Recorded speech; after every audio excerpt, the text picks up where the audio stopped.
find the people who light you up. Find the people where you can be 100% authentically yourself.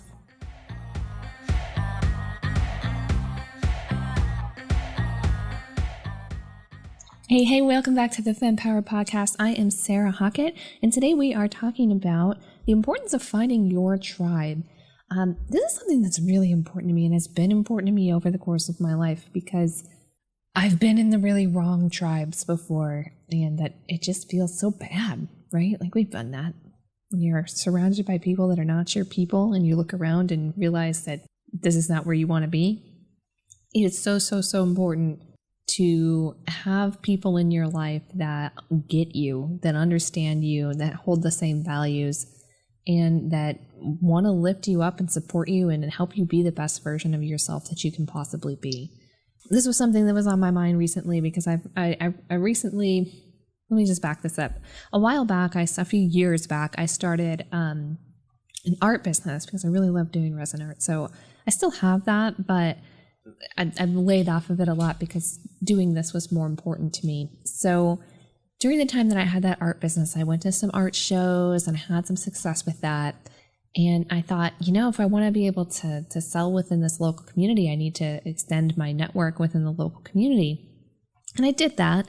I ended up with tons and tons and tons of Facebook friends. And then, things like global pandemics happened and elections happened, and you see people showing up in your feed who you don't even really know, and they're irritating you every day with the things that they say and do. And so it's a healthy thing to do to just thin the herd, get rid of them, get them out of there. Like, especially when it's someone who is not bringing any value into your life. Like, why have them in there? But on another note of finding your tribe, I was someone who I've always had a lot of interest. I mean, FemPower is a very multifaceted business in and of itself. Like, there's a lot going on. There's a lot to unpackage. And it's one of many things in my life because that is the life that I live. I have always just wanted to do all the things. And growing up, I felt like that made me a giant weirdo. I felt like there was something fundamentally wrong with me for wanting to do all of the things and I'm not saying that that's for everyone. There are definitely people out there who are specialized and they know at 8 years old, I want to grow up and I want to be a doctor, and that's fantastic. But that isn't everyone. And I didn't realize that until I was an adult because I was in a school system. Well, we'll back up on like things like my family life. That's a whole other thing. But I was in a school system that they're telling you from the time you're 5 years old, what do you want to be when you grow up? I don't know. I'm 5. And that it starts as the innocent question, but it becomes more pressing even as you're still a kid. And by the time you get to high school, you're in 9th grade, you're 14, 15, and it starts to become a pressing question. What do you want to be when you grow up? Where do you want to go to school? What do you want to do? What are you going to do with the rest of your life? I don't know. First of all, a lot of kids don't know at that age, and especially a multi-passionate person, because the problem that I had was I could see so many paths. I could see, going down a creative path. I could see writing, and I could see producing, and I could see being a television reporter. I could see being an actor. I could see being, working in fields of science. I could see all of these things, so many things. And I felt like that was like wrong or bad. Like, oh, do you want to work in IT? Like, I don't know, maybe a little, but I don't know if I want to do that my whole life. Do you want to be a teacher? Like, oh, that sounds fun, but maybe not just a teacher. And don't get me wrong, I don't want anyone to think that I mean just a teacher. Teachers are awesome. So I definitely do not mean that in any sort of negative way. Just for me, when I thought about being a teacher or anything, just one thing, just focusing all of my attention on one thing for a lifetime, it just felt very, very wrong for me. So I struggled, and that struggle continued into college. I had all the majors. I went to a business school first that required a major, and I started there as a real-time reporting major, which most people probably don't even know what that is because I'm sure it is extinct by now.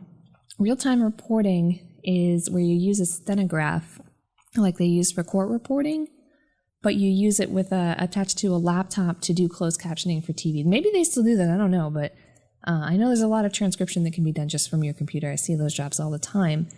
Anyway, I went through my life. I went through elementary school, middle school, high school, college. After college, when I tried to join the workforce, I could not seem to figure out what I wanted to do. And I had all these people around me saying, you just need to focus. You just need to focus. Like, well, I am focused, but what if I'm focusing on the wrong thing was always a question.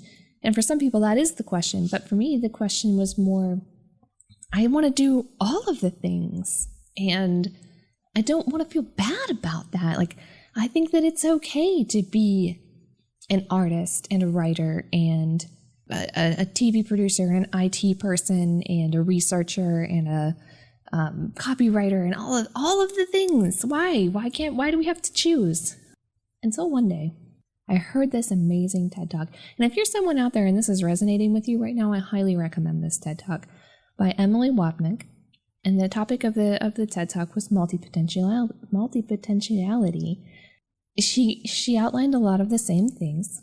She talked about how you don't really, like, not everyone has one true calling. You can be a science professor and a violin maker, and that's okay. That's, in fact, for some people, that's awesome. You can be a surf instructor who also likes to cook gourmet meals. I don't know. The point is, if this is something that's resonating with you, go check that out. But more importantly, the point is just finding your tribe, finding your people, the people that are going to lift you up. So I want to tell you a little bit more about this tribe too, because this tribe, the Putty tribe, founded by Emilie Wapnick, founder of the speaker from the TED Talk that I talked about earlier, that absolutely changed my life, because for the first time in my life, I felt like there wasn't something wrong with me. I thought, oh my God, there are other people like me. It's not just me. It's not something broken in my brain. I can do hard things and I can do different hard things, and that's okay. Let's find those people. So I kept a close eye on the things that this person was doing for quite a while. And she wrote a book, which was awesome. And I also highly recommend that book. We'll put a link to that book in the show notes for anyone who's interested. The book is called How to Be Everything. Actually, it just is an absolutely wonderful read. But let's fast forward from there. I found myself later in a job that I loved with people that made me feel small. You know, I literally had my boss, when we bought our house, make several spread out over days snarky comments about the location, which the location is fine. It's a very lovely area, but it wasn't the location that she thought was the prime area. So I find myself in this job, and while I love the work, things like that are difficult for me. Like, I don't like when people judge for preferences of where you live or work or whatever. It's silly.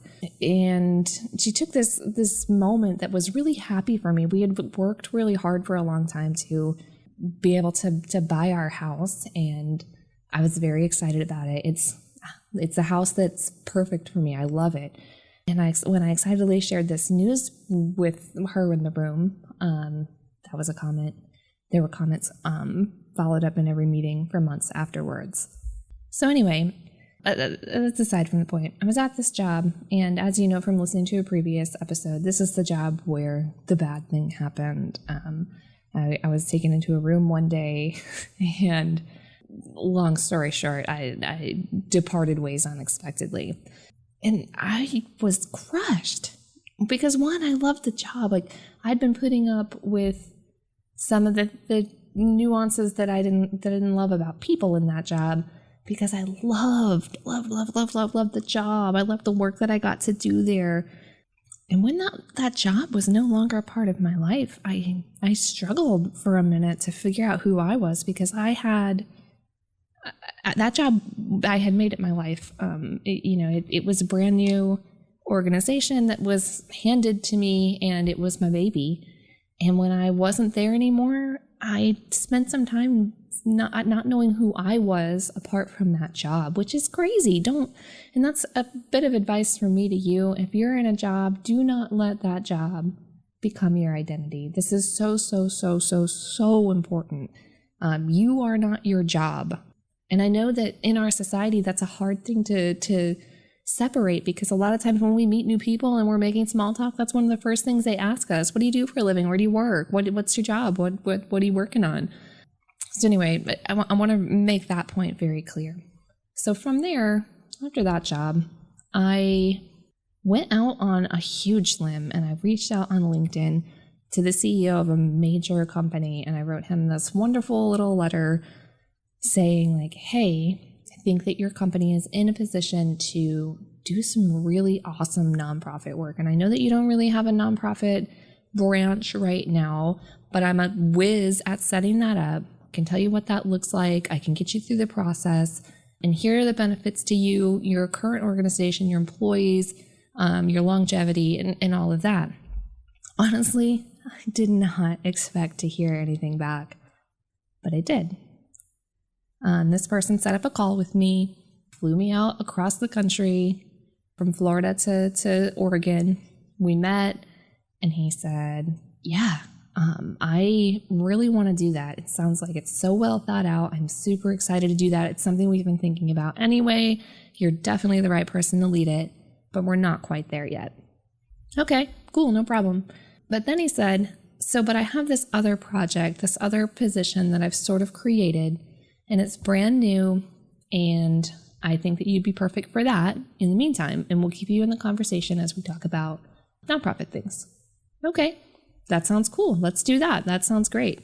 Made me a wonderful offer, one that I was very excited to take. I worked there 5 months and got laid off.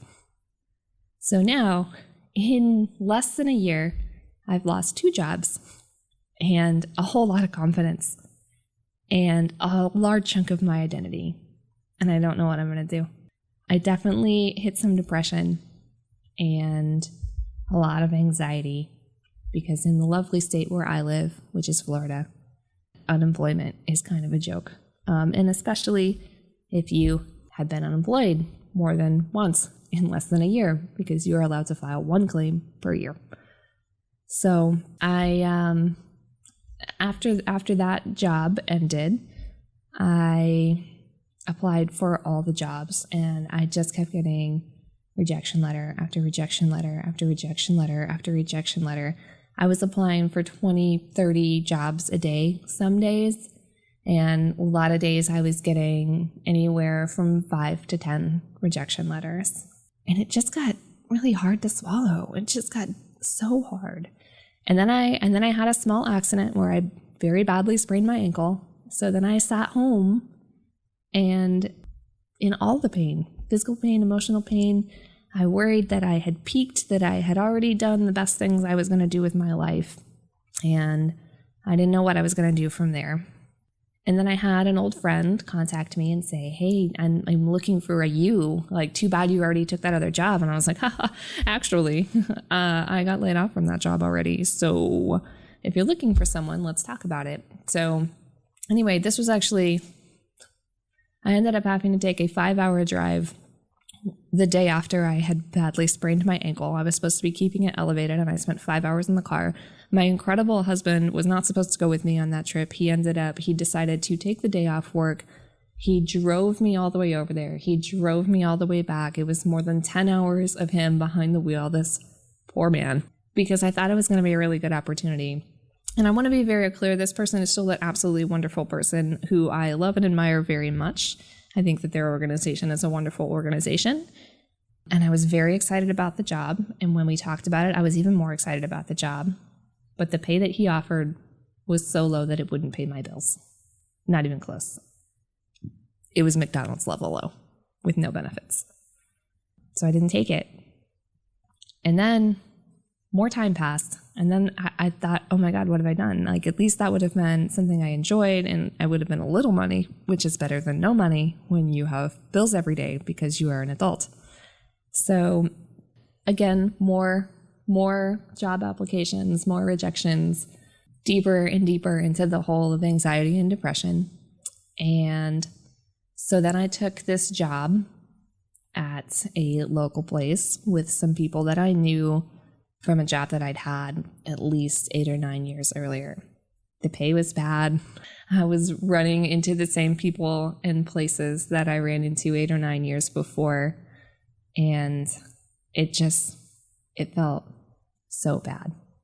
Like, I can't even stress the level of bad that it felt. I mean, that's not even a very eloquent sentence, but even thinking about it now, just the very, very, very dark place that I was in the first week that I started working at that place. And not because they're bad people, they're lovely people, they're absolutely lovely people.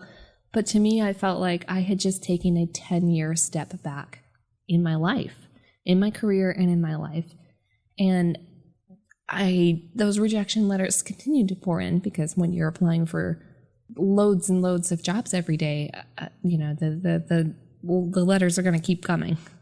So I would sit at my desk there wearing my khaki pants, feeling like I just rewound my life 10 years. And that was a period of my life that wasn't the greatest on some of the levels. So it felt horrible. So, and I want to back this up, and there's a reason, and I feel like this story feels a little disjointed, but during the time that I had the other job that I had gotten laid off from, Emilie Wapnick decided that she was going to have her first ever everything conference, which that's my tribe. I gotta go, right?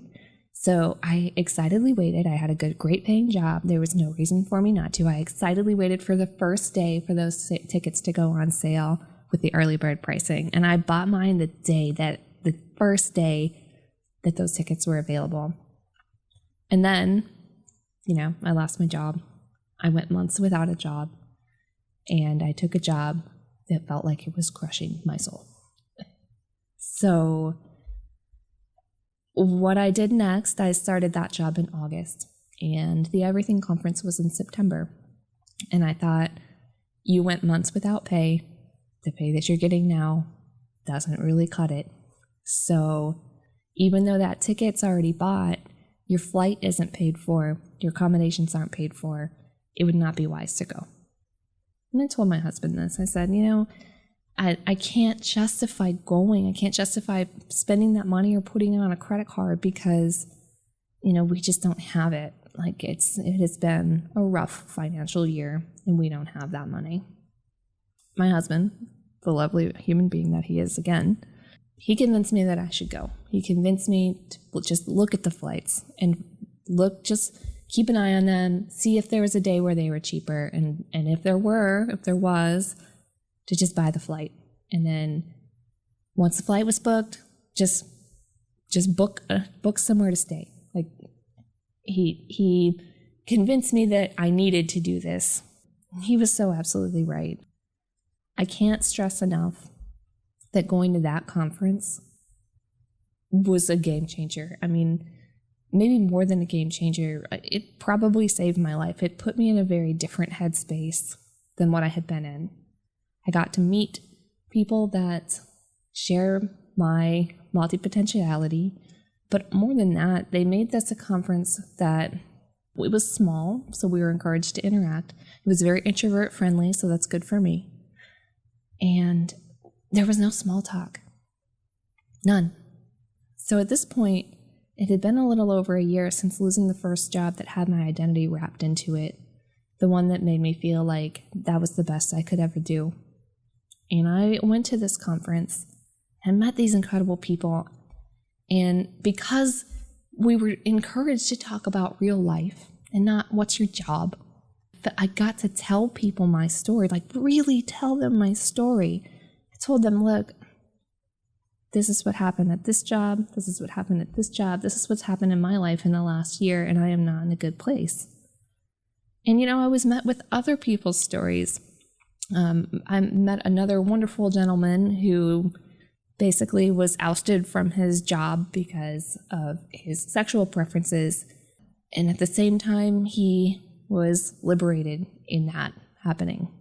I met other people who I would sit down next to them and I would say, "Hi, I'm Sarah." And they'd say, "Hi, I'm so-and-so."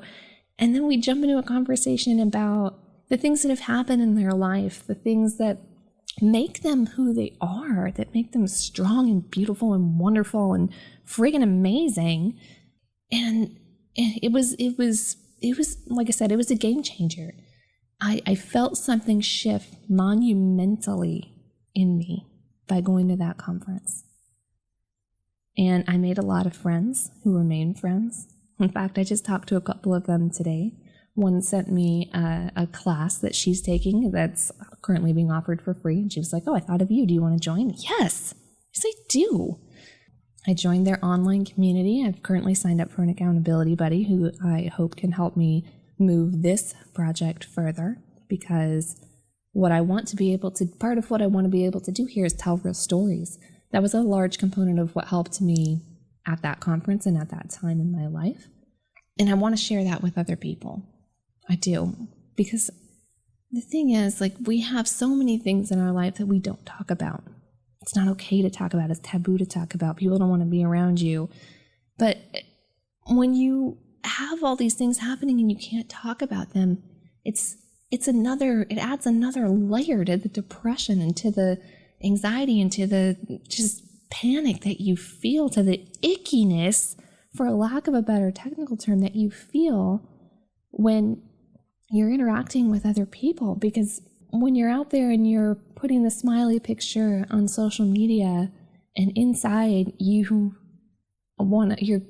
just got done crying on the couch, or just having some very dark thoughts, it's so valuable. So I want to encourage you right now, if you look around your life and take inventory, and I know that seems kind of cold and standoffish, but if you look around your life and you take inventory of the people that are there, look at those people and really, really look, because sometimes even people that mean well are holding us back, are making us feel small, are making us feel less than. And sometimes that happens with good intentions, but it still happens. So definitely evaluate those things and find the people who light you up. Find the people where you can be 100% authentically yourself. You can tell them what's on your mind.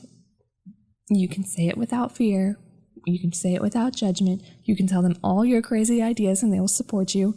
Again, a super props to my husband, because being a mutipotentialite, I always have crazy ideas, and every time he's like, "Yeah, you should do that. Well, how can I help?"